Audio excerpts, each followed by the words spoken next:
Veni please ഒന്ന് കാണിക്കടി, കൊതിയായിട്ടല്ലേ ചോദിക്കണേ. മനു കെഞ്ചി. ഇതൊക്കെ തെറ്റല്ലേ മനു? എനിക്ക് നിന്നെ അത്രയ്ക്ക് ഇഷ്ടമായുണ്ടല്ലേ. എന്നെ വിശ്വാസമില്ലെങ്കിൽ വേണ്ട. അവൻ പിണക്കം കാണിച്ചു.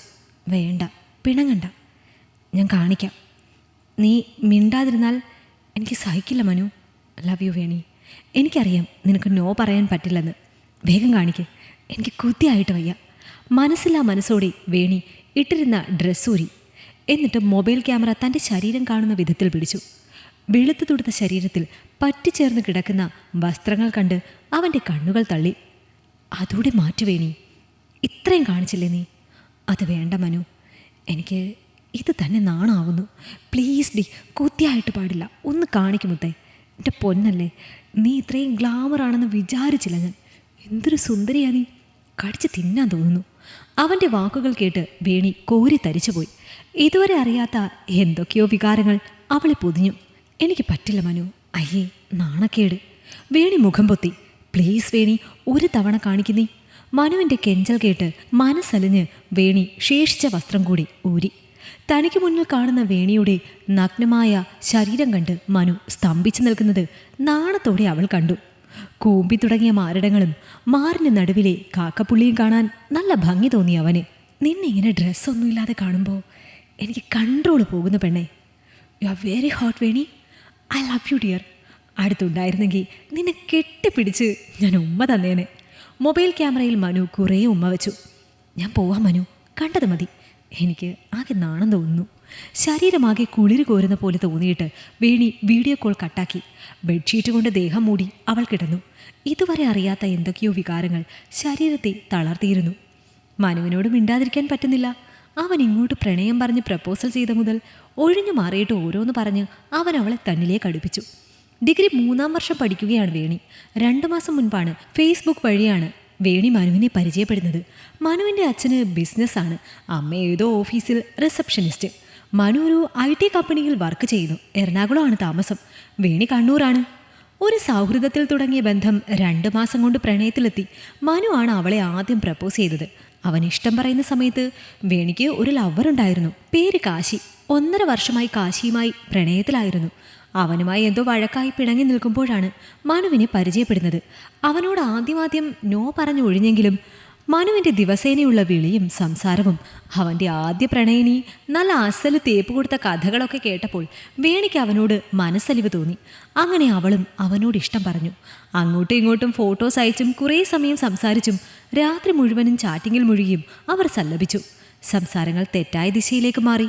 വേണി, നീ എന്തായാലും എനിക്ക് വീഡിയോ കോളിൽ നിൻ്റെ ഡ്രസ്സില്ലാത്ത ശരീരം കാണിച്ചു തന്നല്ലേ, അപ്പോൾ ഒരു ഫോട്ടോ കൂടെ അയച്ചു തരുമോ? എന്നോട് ഇഷ്ടമുണ്ടെങ്കിൽ, എന്നെ വിശ്വാസം ഉണ്ടെങ്കിൽ മതി, നിർബന്ധിക്കില്ല.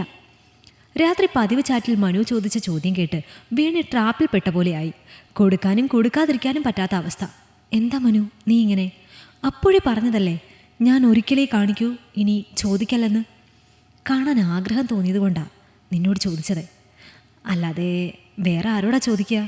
മനു സങ്കടത്തോടെ ചോദിച്ചപ്പോൾ അവളുടെ മനസ്സലിഞ്ഞു. വേണമെന്ന് ഉറപ്പാണോ? താടി പെണ്ണേ, പ്ലീസ് മുത്തല്ലേ. ഞാൻ കണ്ടുപോയില്ലേ, ഇനി കാണാതെ പറ്റുമെന്ന് തോന്നുന്നില്ല. അയച്ചു തരാം. മനു വിഷമിക്കുന്നത് കാണാൻ എനിക്ക് വയ്യ, എനിക്കും സങ്കടമാവും. മുറിയുടെ വാതിലടച്ച് ഡ്രസ്സ് ഊരി മാറ്റി അവൾ ഒരു ഫോട്ടോ എടുത്ത് അവന് വാട്സപ്പിൽ അയച്ചു. എൻ്റെ സുന്ദരി കുട്ടി ഉമ്മ. അവൻ്റെ മെസ്സേജ് കണ്ട് ഉൾപ്പുളകത്തോടെ അവൾ ചിരിച്ചു. ശരീരത്തിനൊക്കെ കുളിര് കോരുന്നു. എന്തൊക്കെയോ വികാരങ്ങൾ മനസ്സിനെയും ശരീരത്തെയും തളർത്തുന്നു. അവരുടെ ബന്ധം നാൾക്ക് നാൾ വളർന്നു. ദിവസവും കോളേജിൽ പോകുമ്പോഴും വരുമ്പോഴും ഇടയ്ക്കുള്ള ഇൻ്റർവെൽ ടൈമൊക്കെ അവർ സംസാരിച്ചു കൊണ്ടിരുന്നു. ജോലി തിരക്കിനിടയിലും തന്നോട് സംസാരിക്കാൻ സമയം കണ്ടെത്തുന്ന മനുവിനോട് അവൾക്കിഷ്ടം കൂടി. കാശിയേട്ടൻ ഒരിക്കലും ജോലിക്കിടയിൽ വേണിയെ വിളിച്ചാലും സംസാരിക്കാറില്ല. ഫ്രീ ആയിട്ട് മെസ്സേജ് ഇടാമെന്ന് പറഞ്ഞു വയ്ക്കും. അതവളെ നിരാശയാക്കും. എപ്പോഴും ഗൗരവമാണ്. അവളോട് നല്ല സ്നേഹമാണെങ്കിലും വീട്ടിൽ വന്ന് കല്യാണം ആലോചിക്കുക എന്ന് വേണി പറയുമ്പോൾ ഇരുവരും വഴക്കാകും. കാശി ഗൾഫിലാണ്. വയസ്സ് 25 ആയേ ഉള്ളൂ. അവന് കുറച്ചുകൂടി കഴിഞ്ഞേ വിവാഹത്തിന് താല്പര്യമുള്ളൂ. അതവളോട് പറയുമ്പോൾ അവൾ കേൾക്കില്ല. അതും പറഞ്ഞാണ് പിണങ്ങിയത് അവർ.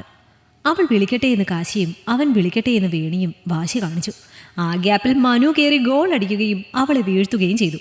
മനുവും വേണിയും അടുപ്പത്തിലായ ശേഷം കാശി കുറേ തവണ വേണിയെ വിളിച്ചെങ്കിലും വിഷമത്തോടെയാണെങ്കിലും അവൾ അവൻ്റെ കോൾ എടുത്തില്ല.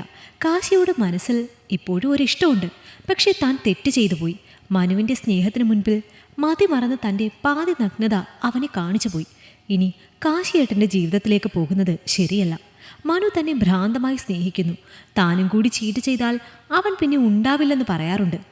തൻ്റെ പ്രണയം സത്യമാണെന്ന് തെളിയിക്കാൻ കൂടിയാണ് തൻ്റെ എല്ലാം അവനവൾ കാട്ടിക്കൊടുത്തത്. വേണിയെ വിളിച്ചിട്ട് ഫോൺ എടുക്കാത്തത് കാശിക്ക് വിഷമമായി. അവൾക്ക് തന്നോടുള്ള പിണക്കം മാറ്റാൻ വേണ്ടി കാശി വേണിയുടെ അമ്മയെ വിളിച്ചു. മുൻപൊരിക്കൽ അമ്മയോട് കല്യാണക്കാര്യം സംസാരിക്കാൻ പറഞ്ഞു. അവൾ കൊടുത്തതാണ് നമ്പർ. അന്നവൻ വിളിച്ചില്ല. പക്ഷേ ഇന്ന് വിളിക്കാമെന്ന് കരുതി കാശി വേണിയുടെ അമ്മയെ വിളിച്ചു. അമ്മയ്ക്ക് കാശിയെ ഇഷ്ടമായി. മോള് കണ്ടുപിടിച്ച പയ്യൻ കൊള്ളാമെന്ന് അവർക്ക് തോന്നി. കോളേജ് വിട്ടു വരുന്ന മകളോട് സംസാരിക്കാൻ അവർ ഉറപ്പിച്ചു. കോഴ്സ് കഴിഞ്ഞാൽ കല്യാണം നോക്കണം.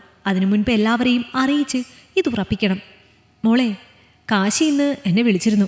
നിന്നെ ഇഷ്ടമുണ്ട്, കല്യാണം കഴിക്കാൻ താല്പര്യമുണ്ടെന്ന് പറഞ്ഞു. ഞാൻ നിന്റെ ഡിഗ്രി കഴിഞ്ഞ് നടത്താമെന്ന് വാക്ക് പറഞ്ഞു. നിനക്ക് സന്തോഷമായില്ലേ? കോളേജിൽ നിന്ന് വന്ന വേണി അമ്മ പറഞ്ഞത് കേട്ട് ഞെട്ടി. പറഞ്ഞപ്പോഴൊന്നും കാശിയേട്ടൻ വിളിച്ചില്ല. ഇപ്പോൾ ഞാൻ മറ്റൊരാളെ സ്നേഹിച്ചു പോയി. കാശിയേട്ടനേക്കാൾ കൂടുതൽ സ്നേഹം മനുവിനോടില്ല. പക്ഷേ അവൻ്റെ കൂടെ കിടന്നിട്ടില്ലെങ്കിലും തന്നെ മൊത്തമായി കാണിക്കുകയും സെക്സ് ടോക്ക് നടത്തുകയും ഒക്കെ ചെയ്തു പോയി. ഇതൊക്കെ കഴിഞ്ഞുകൊണ്ട് കാശിയേട്ടൻ്റെ ജീവിതത്തിലേക്ക് പോയാൽ ഏട്ടനെ ചതിക്കും പോലെയാകും. ഈശ്വര, ഞാൻ എന്തു ചെയ്യും? കാശിയേട്ടൻ എന്നോട് ഇത്രയും സ്നേഹം ഉണ്ടായിരുന്നോ? എൻ്റെ പിണക്കം മാറ്റാൻ പറ്റില്ലെന്ന് പറഞ്ഞ കാര്യം ഇപ്പോൾ ചെയ്തു കഴിഞ്ഞു. അമ്മയോട് എങ്ങനെ ഇനി മാറ്റി പറയും? ഞാൻ മനുവിനെ ചതിച്ചാൽ അവൻ സൂയിസൈഡ് ചെയ്യുമെന്നാണ് പറയുന്നത്. ഇനി എന്താ ഒരു വഴി? കാശിയേട്ടൻ കല്യാണത്തിൻ്റെ കാര്യം പറയുമെന്ന് കരുതിയില്ല. തന്നോടുള്ള ഇഷ്ടം കൊണ്ടാണ്. ഒരു പിണക്കം വന്നപ്പോഴേക്കും ഏട്ടനെ മറന്ന് മറ്റൊരുത്തൻ്റെ പഞ്ചാരവാക്കിൽ വീണ ഞാൻ വഞ്ചകയാണ്. ഞാൻ ഏട്ടനെ അർഹിക്കുന്നില്ല. സോറി കാശിയേട്ടാ. ഏട്ടനെ എനിക്ക് ഒരുപാട് ഇഷ്ടമാണ്. പക്ഷേ ഇനിയിപ്പോൾ ചീത്ത പെണ്ണായി. ഇനി ഏട്ടൻ്റെ ലൈഫിൽ ഞാൻ വേണ്ട. ഏട്ടനെ ഒരിക്കലും മറക്കില്ല ഞാൻ. വേണി സ്വയം പറഞ്ഞ് കരഞ്ഞു. ആരോടും മനസ്സിലെ വിഷമം പറയാൻ അവൾക്ക് പറ്റില്ല. വേറൊരു ലവറുണ്ടെന്ന് പറഞ്ഞ് എന്നെ നീ എന്തിനാ മനു സ്നേഹിച്ചത്? നിന്നോട് ഞാൻ അറിയാതെ ഓപ്പണായിപ്പോയി. ഇനി കാശിയേട്ടൻ്റെ ലൈഫിൽ പോകാൻ എനിക്ക് പറ്റില്ല. അതോർക്കുമ്പോൾ എനിക്ക് നല്ല സങ്കടമുണ്ട്. വേണി മനുവിനോട് പറഞ്ഞു. നിന്നെ അത്രയും ഇഷ്ടപ്പെട്ടതുകൊണ്ടാണ് ഞാനിങ്ങനെ പിന്നാലെ നടന്ന് സ്നേഹിക്കുന്നത്. ഒരുമിച്ച് നമ്മൾ കിടന്നില്ലെന്നേ ഉള്ളൂ. നീ എൻ്റെ ആയി കഴിഞ്ഞു. ഇനി നീ ആ ഏട്ടനെ ഓർക്കണ്ട. നിന്നെ ഞാൻ കല്യാണം കഴിക്കും. കാശിയേട്ടൻ എൻ്റെ പിണക്കം മാറ്റാൻ വേണ്ടി അമ്മയെ വിളിച്ച് കല്യാണം നടത്തണമെന്ന കാര്യം പറഞ്ഞു. മനു ഞെട്ടി. അമ്മ എന്തു പറഞ്ഞു? അമ്മയ്ക്ക് സമ്മതമാണെന്ന് പറഞ്ഞു. കാശിയേട്ടൻ നിന്നെ വിളിച്ചോ? വിളിച്ചു. എന്നിട്ട് ഞാൻ എടുത്തില്ല. എടുക്കണ്ട. നീ ഇനി എന്നോട് സംസാരിച്ചാൽ മതി. ആ ഏട്ടൻ വേറെ ആരെങ്കിലും നോക്കട്ടെ. നിന്നെ എനിക്ക് വേണം. അമ്മയോട് എന്തു പറയും? അമ്മ ഉടനെ എല്ലാവരെയും അറിയിക്കുമെന്ന് തോന്നുന്നു. അമ്മയോടിപ്പോൾ ആരോടും ഒന്നും പറയണ്ട എന്ന് പറ. അമ്മ കേട്ടില്ലെങ്കിൽ നമ്മൾ എന്താ ചെയ്യുക? നീ എൻ്റെ കൂടെ ഇറങ്ങി വരണം, മനു പറഞ്ഞു. അങ്ങനെ മനു വിളിച്ച പ്രകാരം ഇതുവരെ കണ്ടിട്ടില്ലാത്ത അവൻ്റെ കൂടെ അവൾ ഇറങ്ങിപ്പോയി. മുന്നും പിന്നും നോക്കാതെയുള്ള എടുത്തുചാട്ടം. ഈ കഥ നിങ്ങൾക്കിഷ്ടമായെങ്കിൽ ലൈക്ക് ചെയ്യൂ. നിങ്ങളുടെ അഭിപ്രായങ്ങൾ കമന്റായി രേഖപ്പെടുത്തൂ. കൂടുതൽ കഥകൾ കേൾക്കാൻ ഈ ചാനൽ സബ്സ്ക്രൈബ് ചെയ്യൂ.